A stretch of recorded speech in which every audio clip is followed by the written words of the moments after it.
කාලයේ ධර්ම ශ්‍රවණය කිරීමට දෙවියන් වැඩ සිටින්නේද? දෙවියන් මිනිසුන්ට විශේෂයෙන් මේ අවස්ථාවේ පැමිණ සිට පින්වත් මිනිසුන්ට දර්ශනය නොවන්නේ ඇයි? දෙවියන් කැමරාවට හසුවන්නේද? එසේනම් මිනිස් ඇසට නොපෙනෙන්නේ කුමක්ද කියලා සමහරවිට නෑ දෙවියන් කියන්නේ ඕපපාතික උප්පත්තිය ලබන කෙනෙක්. තේරෙනවද? දෙවියෝ කියන්නේ ඕපපාතික උප්පත්තිය ලබන කෙනෙක්. අපි වගේ ඝනකයක් තියෙන කෙනෙක් නෙමෙයි. නමුත් සමාධියෙන් දෙවියන්ගේ කය ඝන කරලා දකින්න පුළුවන් කියලා බුදුරජාණන් වහන්සේ දේශනා කරනවා. සමාධිය. නමුත් මේ සමාධියෙන් දෙවියා කියලා කියන්නේ මේ මනුස්ස රූපේම කෙනෙක් තමයි. මිනිස්යාට වඩා ආයුෂ වර්ණයේ සැපේ බලයෙන් පරිපූර්ණ කෙනෙක්. ඒ කියන්නේ පින අනුව ඒගොල්ලෝ ගිහිල්ලා උප්පත්තිය ලබනවා. දැන් ඒක ස්වාමීන් වහන්සේ කෙනෙක් දෙක ආරණ්‍යක ඉන්නකොට එයාට පේනවා මේ මනුස්ස ලෝකයේ ආශ්‍රිතව ජීවත් වෙන දිව්‍යාංගනාව. එයා මේ දිව්‍ය තලයක ඉන්න කෙනෙක් නෙමෙයි. මේ මනුස්ස ලෝකයේ ඒගොල්ලෝ මේ අපි දෙන පින් ගන්නවා, පින් දකිනවා. එතකොට මේ මනුස්ස ලෝකයේ ඉන්න දිව්‍යාංගනාව කියන්නේ මේ එයා මේ අවුරුදු 65ක වගේ වයස කාන්තාවක්. හොඳේ එයා හොඳ ලස්සන සුදු සාරිය, දිලිසෙන සුදු සාරිය, සුදු හැට්ටයක් ඇඳලා එයාට සිංහාසනයකුත් පහළ වෙලා තියෙනවා. සිංහාසනය කියන්නේ මෙන්න මේ වගේ පුටුවක්. සිංහාසනය හොඳ ලොකු පුටුවක්. ස්වාමීන් වහන්සේලා පන්සල් වල ඉඳගන්නේ මේ ආසනේ මෙයාට බද්ධ වෙලා තියෙන්නේ. තේරෙනවද? දැන් අර ස්වාමීන් වහන්සේ සමාධියෙන් දකින්නකොට මේ ආසනයේ මත වාඩි වෙලා ඉන්න එර්දියෙන් ගමන් කරන දිව්‍යාංගනාව තමයි දකින්නේ. දැන් මෙයා යන තැන පුටුවක් යනවා. පුටුවට බද්ධ වෙලා වගේ තියෙන්නේ. තේරෙනද? ඒ කියන්නේ මේක අරුම පුදුම දෙක හිතා කෙනෙක් විශ්වාස කරන්නේ නැහැ. දැන් මම මහත්යෝ මෙහෙම එහාට මෙහාට යනකොට පුටුවත් ඇලිලා මට කියනවාද නෑනේ නේද? නමුත් මේ දිව්‍යාංගනාව පුටුවට බද්ධ වෙලා තියෙන. එයාට ඒ සිංහාසනේ ලැබිලා තියෙන්නේ. තේරෙනවද? එතකොට දැන් ස්වාමීන් වහන්සේ මේක හොයලා තිනවා මෙයා කවුද කියලා. එතකොට බලනකොට ඒ ගමේම හිටපු උපාසකම්ම කෙනෙක්. මේ ගමේම හිටිය උපාසකම්ම මහත්යෝ ගිහි ජීවිතයේදී උපාසිකා කාලේදී හරිම ආසයි ආසන පනවනවා. තේරෙනවද? ආසන පනවන්නේ. හාමුදුරුවන්ට ලස්සන සුදු රෙදි එලලා මේ උස ආසන පනවලා ඒ ආසන පනවන්නේ එයා හරිම ආසයි. එයා දන් දෙන්න නෙමෙයි වැඩි ආස. හාමුදුරුවන්ට ලස්සන ආසන පනවලා දැන් එහෙම සමහර එහෙම තියෙනවනේ. ඒකට කැමති. ආසන පනවලා ලස්සන සුදු රෙදි එලලා මල් අතුරලා එතකොට එයා මේ මැරෙන වෙලාවේ වෙන ආසන පැනවීමේ කුසලයක් තමයි යාට මතක් වුනේ. ඒ නිසා මාත් සිංහාසනයක් වගේ පුටුවකට බද්ධ වෙලා එයා ඒ පුටුවත් යන තැන එයා ඒ පුටුවේ වාඩි වෙනවා. එයා එර්තියෙන් යනකොට එයාට ඒ පුටුව එයා යනවා. ඒතකොට මාත් වෙප්පින. තේරෙනවද? ඒතකොට තවත් අපි දන්න ස්වාමීන් වහන්සේ කෙනෙක් උතුම් සමාධියෙන් පසු වෙනකොට එයාට පේනවා දිව්‍ය තලයේ ඉන්න දිව්‍යාංගනාව පිරිස. ඒ දිව්‍යාංගනාව පිරිස මාත්‍යෝ දැන් ගත්තොත් ඒගොල්ලෝ මලින් හැදිලා තින්නේ ඒ දිව්‍යාංගනාව. මලින් අපේ වගේ මේ මස රෝම කූපේ යාට නැහැ. මාත්‍යා හොඳ සුදු ලස්සන විනිවිද පේන සුදු පාට පොලිතින් එකක් අරගෙන ඒ පොලිතින් එකට රෝස පාට ඕකිඩ් මල් පුරවන්න. රෝස පාට ඕකිඩ් මල් සම්පූර්ණයෙන්ම පිරෙවුවාම දැන් මෙතන ඉඳන් බලද්දි පේන ස්වභාවයක් තියෙනවනේ. ඒ දිව්‍යාංගනාව ඒ වගේ මලින් හැදිලා තියෙනවා. ඒ කියන්නේ බුදුරජාණන් වහන්සේ දැන් මේ වගේ කරන මලින් මේ කළා වූ පූජාවන් මාත්‍යාට මැරෙන වෙලාවේදී මෙවැනි දෙයක් සිද්ධ වුණා. මාත්‍යා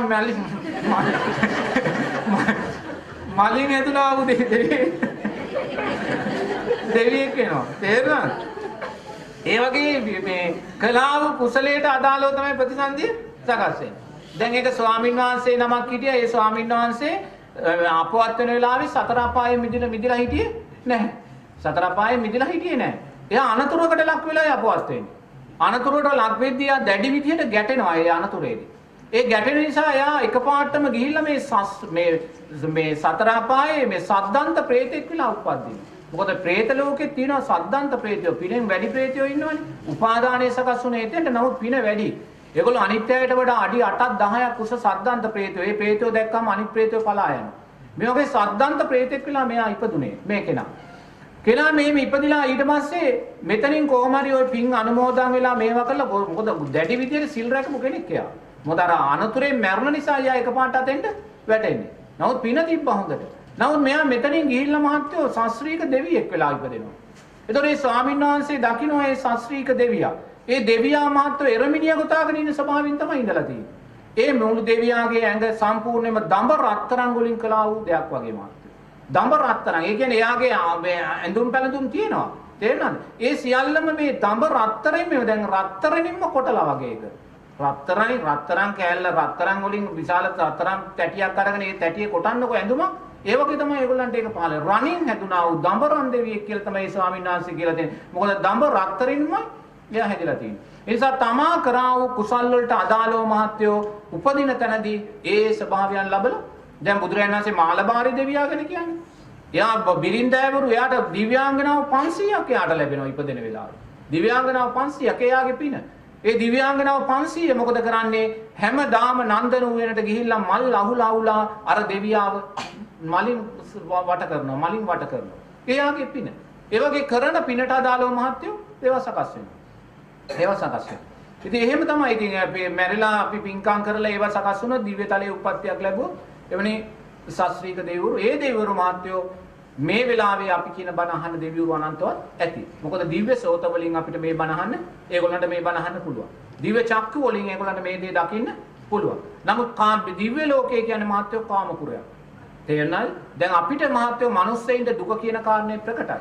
මිනිස්යාට දුක ප්‍රකටයි. ජාති ජරා ව්‍යාධි මරණ ලක්ෂණ මිනිස්යාට ප්‍රකටයි. නමුත් දෙවියාට ප්‍රකට නැහැ. දෙවියාට දුක ප්‍රකට නැහැ. මොකද ඒගොල්ලන්ගේ කාමයන් පින වැඩි. පින වැඩි නිසා දුක ප්‍රකට නැහැ. ඒගොල්ලෝ හම්බ කරලා උයලා පියලා නෙමෙයි කන්නේ. ඒගොල්ලන්ට පිනට සියල්ලම ලැබෙන්නේ. එයාට අයිස්ක්‍රීම් එකක් වළඳන්න ඕනේ කිව්වොත් මහත්තයෝ ඒ මොහොතේ මෙයා අයිස්ක්‍රීම් එකේ සැපේ තෘප්තිමත් වෙනවා. එතනතර කඩේට ගිහිල්ලා අයිස්ක්‍රීම් එකක් ගේන්න ඕනේ නැහැ. දෙවියාගේ පින අනුව තෘප්තිමත් වෙනවා.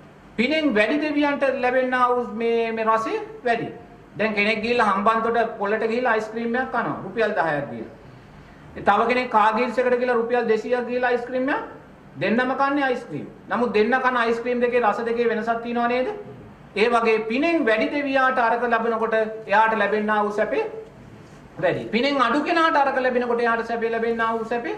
ඉතින් මේ වගේ මේ මනුස්ස ලෝකෙන් වගේ පන්ති ભેදය තුල තමයි දිව්‍ය ජීවත් වෙන්නේ. ඉතින් ඒ වගේ දෙවියන් අර කාමයන් තුල ජීවත් වෙන නිසා සැපේ වැඩි නිසා මහත්යෝ ධර්මයට හිත යොමු කරන්න තියෙන අවස්ථා ලැබෙන්නේ නැහැ. නමුත් මාර්ගඵලලාභී දෙවියන්ගේ தත්ත්වය ඊට වඩා වෙනස්.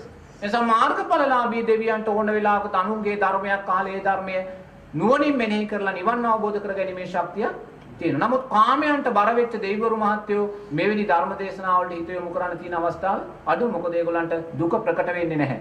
දුක ප්‍රකට වෙන දිව්‍ය ලෝකයේ තියෙන ස්වභාවයක් තමයි ඒක.